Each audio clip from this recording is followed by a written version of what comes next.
साथ नई दिल्ली से बीजेपी सांसद बांसुरी स्वराज है, आइए उनसे बात करते हैं और जानते हैं क्या कहेंगे। मैम, आज आप सड़कों पर उतरे हैं, जिस तरीके से लगातार आप कह रहे हैं कि बिजली पानी तमाम चीजों को लेकर, क्या कहेंगे? केजरीवाल सरकार एक दशक से यहाँ पर सत्ता भोग रही है। मालवीय नगर में आज हम लोग आए हैं, इंदिरा कैंप और वाल्मीकि कैंप में। आप देखिए, यहाँ पर बड़े बड़े दावे करे थे कि यहाँ पर पाइप से पानी करवाएंगे। 3 झुग्गियों में एक नल है और वो नल से भी सूएज का मिला हुआ गंदा पानी आ रहा है। मैं पूछना चाहती हूँ कि दिल्ली कब तक आम आदमी पार्टी और केजरीवाल सरकार के टूटे हुए वादों को झेलती रहेगी? और यहाँ पर गंदे पानी के कारण और सूएज और ड्रेनेज के इश्यूज के कारण बीमारियां फैल रही हैं, लोगों को भ्रमित करा जा रहा है। एक दूसरा भ्रम जो आम आदमी पार्टी सरकार फैला रही है, वो कह रही है कि जब भी भाजपा की सरकार आएगी तो झुग्गियां टूटती हैं। ये बात सरासर गलत है। एमसीडी में आम आदमी पार्टी की सरकार है। आम आदमी पार्टी की सरकार के लोग झुग्गियों को तोड़ने के नोटिसेस दे रहे हैं। भाजपा वाले तो वहां पर उनको बचाने के लिए खड़े हैं। दूसरी बात, अगर कभी भी सेंट्रल गवर्नमेंट के एरिया में अगर झुग्गी के लिए टूटने की बात आती है तो वो टूटने के लिए रिहैबिलिटेशन यानी उनको पक्के अच्छे मकान की बात आती है। आप लगातार लोगों से भी मिल रहे हैं, लोग क्या कुछ कह रहे हैं आपको, क्या अपनी समस्या? आप देखिए मेरे साथ, लोग यही कह रहे हैं कि फ्री पानी का इन्होंने जो सपना दिखाया था वो 20,000 लीटर 20,000 लीटर। आप ये देखिए, फ्री पानी का सपना झूठा था। फ्री पानी तो छोड़िए, साफ पानी भी दिल्ली को नसीब नहीं हो रहा। दिल्ली को फ्री पानी नहीं, साफ पानी तो दे दीजिए कम से कम। दूसरा, इन्होंने बोला था कि पाइप से पानी पहुंचाएंगे। 3 झुग्गियों पे एक नल, उसमें भी सूएज से मिला हुआ पानी ये प्रोवाइड करते हैं। और हाँ, रही बात फ्री बिजली की, अरे यहाँ पर पावर कट पे पावर कट है, इतने इन्फ्लेटेड बिल्स आ रहे हैं। फ्री बिजली का भी ये धोखा दे के गए। तो ये जो झूठे हुए वादे हैं, आज इनकी जवाबदेही बनती है। ये कुछ नहीं, प्रचार प्रसार और भ्रष्टाचार में लगे हुए हैं। एक दशक से दिल्ली में केवल अपनी सत्ता भोग रहे हैं। दिल्ली वासी इनके कारण त्रस्त हैं। केंद्रीय कृषि मंत्री और झारखंड विधानसभा चुनाव के बीजेपी प्रभारी शिवराज सिंह चौहान ने हेमंत सोरेन को लेकर कई बड़े खुलासे किए हैं। वो बता रहे हैं कैसे अंदरूनी क्या कुछ कलह चल रही है, किस तरीके से जासूसी करवाई जा रही है, क्या कुछ कहा, आप सुनिए। मध्य प्रदेश के मामा और केंद्रीय मंत्री शिवराज सिंह चौहान आज अपने संसदीय क्षेत्र में जा रहे हैं। वहां पर कार्यकर्ताओं से भी मिलेंगे, कई विभागों की समीक्षा भी करेंगे। क्योंकि ट्रेन से सफर करते हैं शिवराज सिंह चौहान अक्सर, क्योंकि वो जनता की नब्ज भी समझना चाहते हैं। आज भी पंजाब मेल से बासुदा और विदिशा तक शिवराज जी जाएंगे। हम बात करते हैं, चूँकि सबसे पहले शुरुआत करेंगे झारखंड के चुनाव प्रभारी हैं। सर, आपने संभाला है, वहाँ पर कहना चाहिए चंपई सोरेन जो है, जिन्हें आप टाइगर की भी उपाधि दे रहे हैं, वो आपकी पार्टी में शामिल होगा? टाइगर की उपाधि मैंने नहीं दी। झारखंड के टाइगर की उपाधि उन्हें झारखंड की जनता ने दी। झारखंड मुक्ति मोर्चा के फाउंडर वो रहे और झारखंड राज्य बनाने के लिए उन्होंने बरसों तक संघर्ष किया। वो जनता के बीच बेहद आदरणीय नेता है, बहुत सम्मानित नेता है। उनको जिस ढंग से अपमानित किया हेमंत सोरेन ने, कोई दुश्मन को भी अपमानित नहीं करता। उनके पिता के साथ उन्होंने काम किया था, लेकिन मुख्यमंत्री रहते हुए उनको नियुक्ति पत्र के वितरण से रोका गया।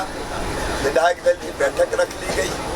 इस्तीफा देने पर तत्काल मजबूर किया गया। कोई विचार नहीं, कोई विमर्श नहीं, कोई सलाह नहीं। जेएमएम केवल एक पति पत्नी की पार्टी बनकर रह गया है, वहाँ और किसी का कोई सम्मान है ही नहीं। और झारखंड में जिस ढंग की लूट हो रही है, तबाह और बर्बाद कर दिया जेएमएम और कांग्रेस के गठबंधन की सरकार में, उससे दुखी होकर उन्होंने भारतीय जनता पार्टी ज्वाइन की है।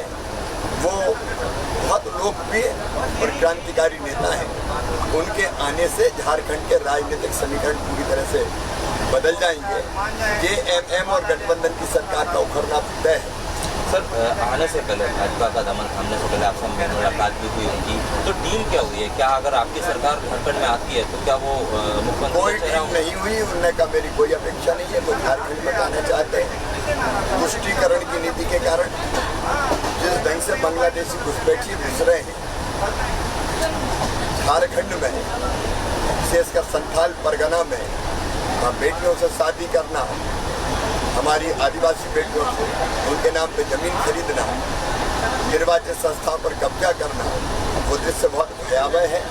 चंपई जी ये देख रहे हैं कि अगर ये परिस्थितियां जारी रही तो झारखंड बर्बाद हो जाएगा, आदिवासी अपनी जमीन से विस्थापित हो जाएंगे। तो झारखंड को बचाने की लड़ाई लड़ रहे हैं, उनकी कोई शर्त नहीं। अभी हाल ही में वहाँ पुलिस भर्ती चल रही है, उस भर्ती में पिछले कई दिनों से मौत का आंकड़ा लगातार आ रहा है। ये आरोप लग रहे हैं कि वहाँ पर पुलिस भर्ती में व्यवस्था ही नहीं है, इसलिए लोग धूप में गर्मी में दौड़ रहे हैं और उनकी मौत हो रही है। अराजकता का पर्याय बन जाए झारखंड। भारतीय जनता की मुख्यमंत्री को और उनकी सरकार को चिंता नहीं है, न पीने की व्यवस्था, न पीने के पानी की व्यवस्था, न बैठने का इंतजाम। बेरोजगारी भयानक है, बच्चे आए भर्ती के लिए और वैसी परिस्थितियों में जब पीने का पानी तक नहीं है, जब वो फिजिकल टेस्ट देते हैं तो कई बार उनका शरीर जवाब दे जाता है। युवा और जवान बच्चे मारे जाते हैं, शर्मानी चाहिए इस सरकार को। क्या कहें ऐसे संवेदनशील मुख्यमंत्री को जो बच्चों को, हमारे युवाओं को मरने के लिए छोड़ रहे हैं। ममता सरकार की बात करें, पूरे देश में गुस्सा है ट्रेनी डॉक्टर के साथ जिस तरह से घटना हुई।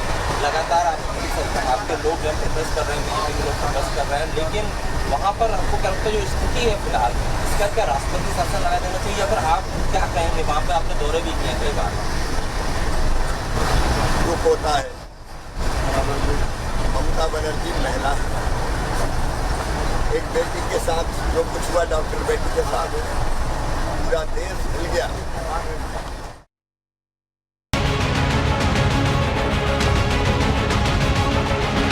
तो संघर्ष करने वाला आदमी है। कुछ लोगों के मुट्ठी में झारखंड मुक्ति मोर्चा चल रहा है।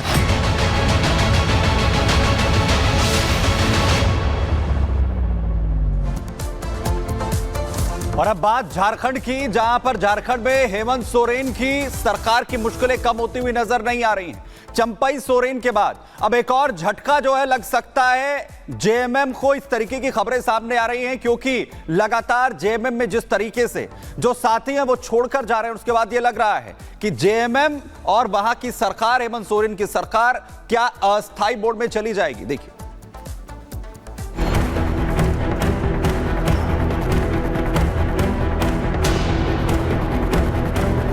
जमीन मामले में सलाखों के पीछे से जमानत पर बाहर आए झारखंड मुक्ति मोर्चा के सर्वे सर्वा और झारखंड के मुख्यमंत्री हेमंत सोरेन ने तो सपने में भी ना सोचा होगा कि उनके अपने ही उनकी सियासी जमीन को खिसकाने की पटकथा तैयार कर चुके हैं। एक कहावत है कि दूध का जला छाछ भी फूक फूक कर पीता है, लेकिन झारखंड की सियासत में हेमंत सोरेन का दूध ने तो मुंह जलाया ही, छाछ ने भी उनकी हालत खराब कर दी।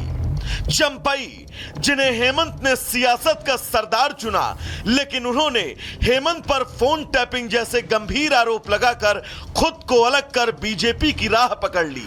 गाहे बगाहे कुछ हेमंत के लिए अच्छी खबर आती कि उससे पहले ही उनके अपने ही पुराने नेता लोबिन हेब्रन ने जो सियासी संभावनाएं जताई, उसने तो हेमंत की चुनौतियों में ही चार चांद लगा दिए। सुनिए। झारखंड में जो आदिवासी लोग हैं इस बात को समझ रहे हैं कि यहाँ पर बांग्लादेशी आकर के यहाँ पर जो लव जिहाद जो जिसको आप लोग बोलते हैं, यहाँ के आदिवासी लड़कियों के साथ में शादी करते हैं और शादी करने के बाद यहाँ उसको मुखिया में खड़ा किया जाता है, प्रमुख भी लोग बनते हैं।